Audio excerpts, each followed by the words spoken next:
রাসূল সাল্লাল্লাহু আলাইহি ওয়াসাল্লামের তখন মন খুব খারাপ। আমাদের মাঝে মাঝে মন খারাপ হয় না? আপনাদের মন খারাপ হয় কেন? হ্যাঁ, মাহফিল বন্ধ করে দেয়, এজন্য মন খারাপ হয়। কয়টা বন্ধ করবে? কয়টা বন্ধ করে রাখবে? এক জায়গায় বন্ধ হইতেছে, আরেক জায়গায় তো কথা বলার সুযোগ হচ্ছে।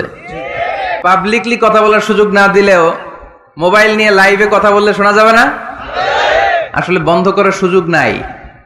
বন্ধ করতে পারে একজন, চিৎকার করে বলতে হবে তিনি কে?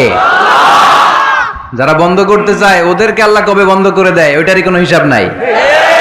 তুই বেটা মাহফিল বন্ধ করস, মদের আড্ডাখানা বন্ধ না করে, জুয়া খেলা বন্ধ না করে এরা মাহফিল বন্ধ করে। সমাজে যে অসঙ্গতি এগুলো বন্ধ করা দরকার। জুয়া খেলা, টেন্ডারবাজি, চাঁদাবাজি এগুলো বন্ধ করা দরকার।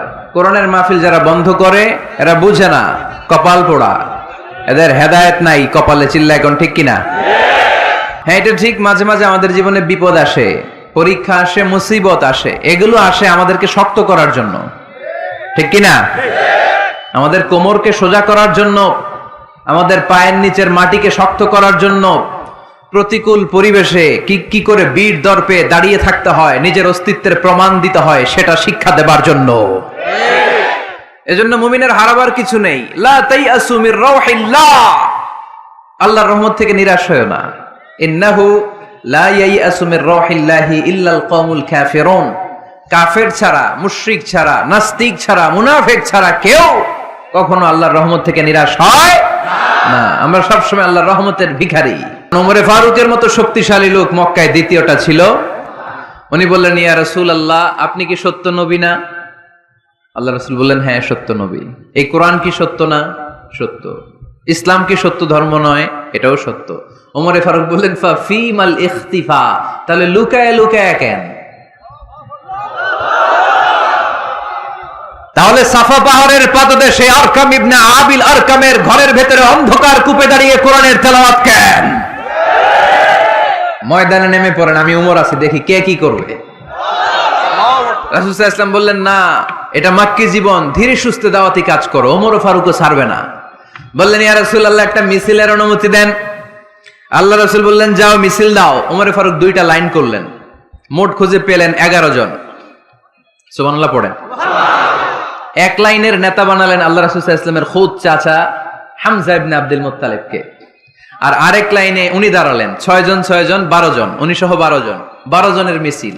সুবহানাল্লাহ পড়বেন না? তো মিছিলের সামনে দাঁড়িয়ে উনি একটা ছোট্ট এক বাক্যের ভাষণ দিলেন।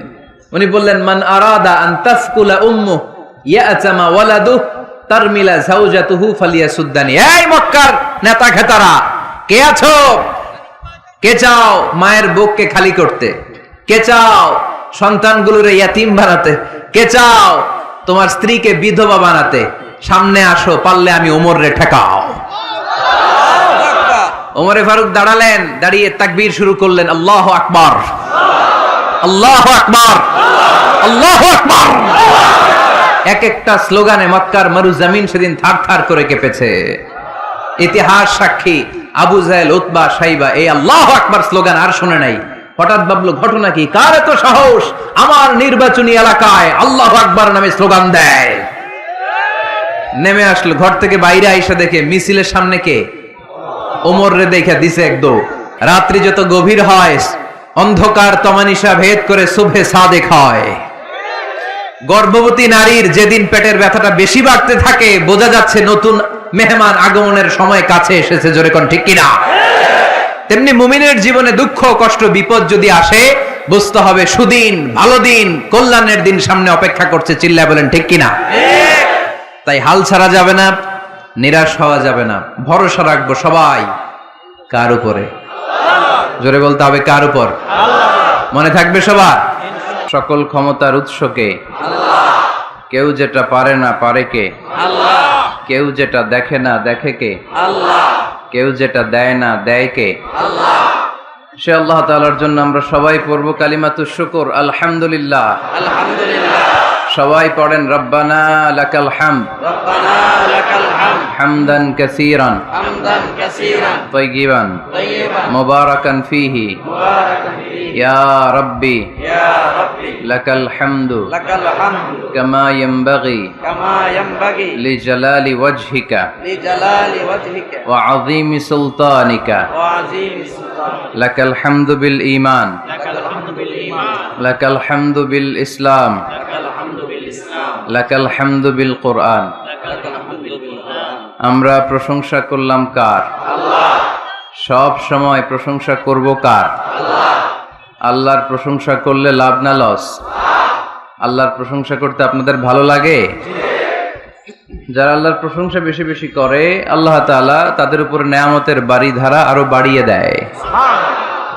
আর যারা শুধু অভিযোগ করে আল্লাহর কাছে তাদেরকে আল্লাহ পছন্দ করে। আমাদের অনেক অভিযোগ, এইটা নাই ওইটা নাই, আল্লাহ তুমি এইটা দিলা না ওইটা দিলা না, এটা আমি পাইলাম না, এরকম কমপ্লেইন আছে না নাই? এক বছরে কয়দিন না খেয়ে থেকেছেন আপনারা? সারা বছরে অসুস্থ ছিলেন কয়দিন? সারা বছরই সুস্থ ছিলাম, ঠিক কিনা? পুরো বছরই আমাদেরকে রিজিক দিয়ে ধন্য করেছে কে? এত সুখে থাকার পরেও ভূতে কিলায়, ঠিক কিনা? আমরা কমপ্লেইন করি আল্লাহ এইটা নাই ওইটা নাই, এইটা চাই ওইটা চাই, এইটা লাগবে ওইটা লাগবে। তো এই জন্য রাসূল সাল্লাল্লাহু আলাইহি ওয়াসাল্লাম বলেছেন উনজুর ইলা মান হুয়া আসফালা মিনকা, তোমার চেয়ে যে নিম্নগামী অবস্থানে আছে তার দিকে তাকায় দেখো যে তুমি কত সুখী।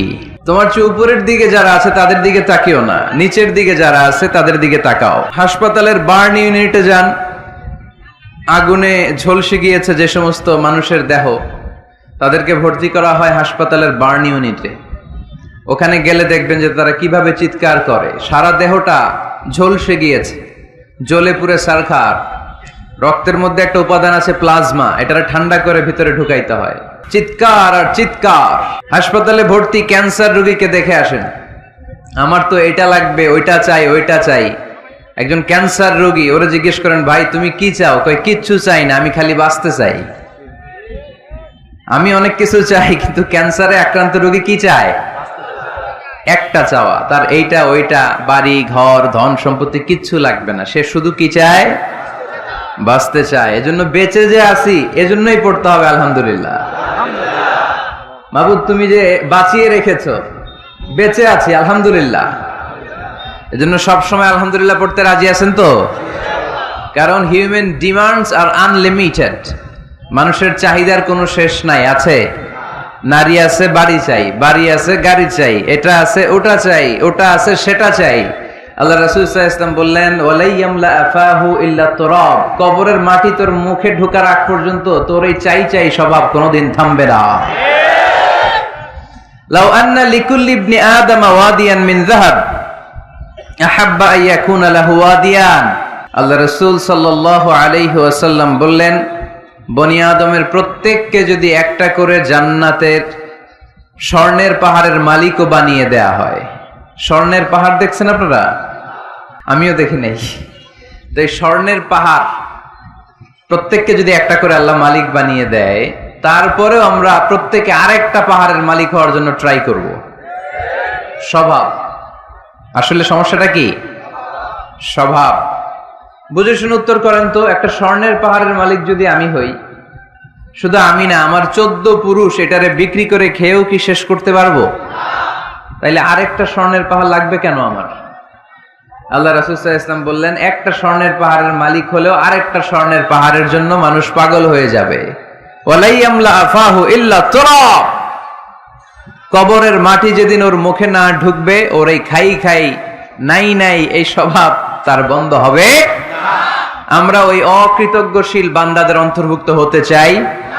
আমরা সুখে দুঃখে কি পড়বো? আরো জোরে পড়েন, কি পড়বো?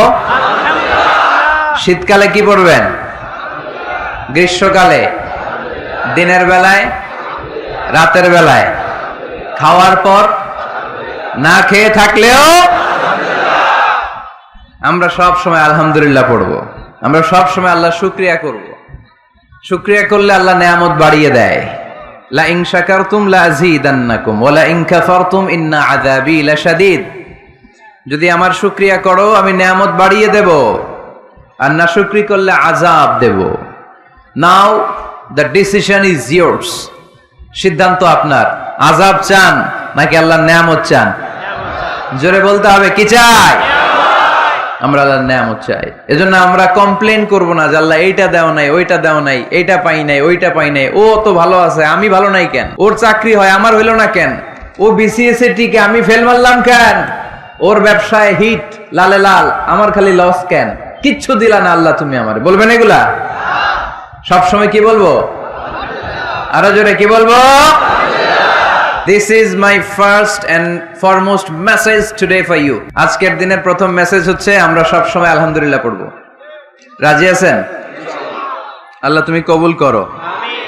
সব শেষ, আমাদের এই শক্তিও থাকবে না। রং ধরা যৌবন জং ধরে শেষ।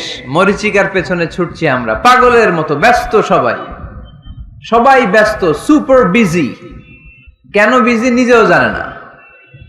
এজন্য এই ব্যস্ততা থামিয়ে আমরা যেন একটু থমকে দাঁড়াই, আমরা যেন ভাবি কেন এই দুনিয়ায় আসলাম। পাগলের মতো এই মরিচিকার দিকে, এই ধোকার দিকে যেন আমরা ছুটে না বেড়াই। মাঝে মাঝে কবরস্থানে যাবেন। আল্লাহ রাসূল সাল্লাল্লাহু আলাইহি ওয়াসাল্লাম বলেছেন, নাহাইতুকুম আন জিয়ারাতিল কবুর আলআনা ফাজুরুহা ফাইন্নাহা তুযাক্কিরুল আখিরাহ। একটা সময় ছিল যখন আমি তোমাদেরকে কবর জিয়ারত করতে নিষেধ করতাম, বলেছেন মুহাম্মদ সাল্লাল্লাহু আলাইহি ওয়াসাল্লাম। কিন্তু এখন নিষেধাজ্ঞা আমি প্রত্যাহার করে নিলাম। আল্লাহ রাসূল বললেন, এখন আর সমস্যা নাই, এখন যাও, কবরস্থানে যাবে, যে কবরবাসীদের সালাম দিবে, মাইয়িতদের জন্য দোয়া করবে। কি লাভ? ফাইন্নাহা তুযাক্কিরুল আখিরাহ। কবরে গেলে আখিরাত স্মরণ হয় না? আপনার আব্বার কবরে যদি যে দাঁড়ান, আপনার মনে পড়বে, আইরে ওই তো 7 বছর আগে আব্বাকে এখানে কাফনের কাপড় দিয়ে পেঁচিয়ে রেখে গেছিলাম। সময়ের ব্যবধানে, কালের আবর্তনে আমার ছেলেটাও তো আমার এখানে রেখে যাবে। কথা বলেন? It's a reminder, it's a live reminder for every human being in the world. এটা আমাদের জন্য একটা জ্বলন্ত প্রমাণ, জ্বলন্ত রিমাইন্ডার। ওয়াযাক্কির ফাইন্না যিকরা তানফাউল মুমিনিন। আল্লাহ রাসূল সাল্লাল্লাহু আলাইহি ওয়াসাল্লামকে আল্লাহ বলেছেন, নবী, মুমিনদেরকে আপনি রিমাইন্ডার দেন, কারণ রিমাইন্ডার মুমিনদের অনেক কাজে দেয়। এই মাহফিলগুলো একটা রিমাইন্ডার, ঠিক কি না? এরকম ময়দানে, খেতে, ফসলের খেতে শীতকালে তাফসীর প্রোগ্রামের এই ইতিহাস, এই ট্র্যাডিশন, এই ঐতিহ্য আমার মাতৃভূমি বাংলাদেশ ছাড়া পৃথিবীর কোথাও নাই। সব জায়গায় আছে তাজকিরা, কনফারেন্স, সেমিনার, কংগ্রেস, কিন্তু আমরাই মসজিদের আঙিনায়, ফসল খেতে, এই কোরআনের মাজলিসে আসি। এই একদিনের মাহফিলে আমাদের হেদায়েত নসিব হয়ে যাবে এরকম কোনো গ্যারান্টি আমাদের হাতে নাই। ওমা আলাইনা ইল্লাল বালাগ। আমাদের দায়িত্ব পৌঁছে দেওয়া। আমি এসেছি পৌঁছে দিতে। মানবেন কি মানবেন না, দ্য ডিসিশন ইজ ইয়োর্স। সিদ্ধান্ত আপনার। এজন্য সিদ্ধান্ত নিতে হবে শক্ত করে। একটা শক্ত সিদ্ধান্ত আপনারা জান্নাতি বানাতে পারে, আর আপনার একটা দুর্বল সিদ্ধান্ত আপনারা জাহান্নামের লাকড়ি বানাতে পারে। এজন্য সিদ্ধান্ত নেন, কি করবেন? ডান দিকে যাবেন না বাম দিকে? কোন দিকে যাব আমরা? আল্লাহ তুমি তৌফিক দান করো। তো আজকের প্রোগ্রামে এসে আপনারা খুশি না বেজার? আপনারা সবাই ভালো আছেন তো? সবাই ভালো? আমিও ভালো আছি আলহামদুলিল্লাহ। আলোচনার মুখ্য উদ্দেশ্য হওয়া উচিত যে আমরা কিছু শিখে যেতে এসেছি, তাই না? জীবনটা যেন পরিবর্তন হয়। মাহফিল তো এখন ঘরে বসেও শোনা যায়। ইউটিউব আছে না নাই? এই যে মিডিয়াম্যান, এরা পৌঁছে দিবে আমাদের কথা ইউটিউবে।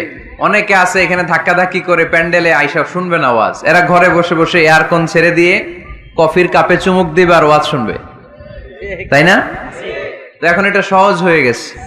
এই ইউটিউবটারও জন্য আমরা ভালো কাজে লাগাই। এটাও এমন এক চিজ, এখানে ভালো কিছু লেখলে ওরা ভালো জিনিস এনে দেয়, আবার খারাপ জিনিস এনে দিলে খারাপ জিনিস এনে দেয়। আপনি যদি লেখেন মিজানুর রহমান আজহারি, চলে আসবে তার ওয়াজ। আবার যদি লিখে দেন ক্যাটরিনা কায়েফ, হ্যাঁ, লিখে যদি দেন বিপিএল এর দুম্মা চলে দুম, আসবে আসবে আসবে। So the decision is yours. সিদ্ধান্ত আপনার। কি লিখবেন ইউটিউবে, কি সার্চ দিবেন, বুঝে শুনে। তো আজকে আমরা যা শুনবো আমাদের হেদায়েতের উদ্দেশ্যে শুনবো, আমাদের লাইফটারে চেঞ্জ করার জন্য শুনবো। This Quran is a life changer. এই কোরআন মানুষের লাইফ চেঞ্জ করে। It's a problem solving methodology. এটা প্রবলেমের সলিউশন করে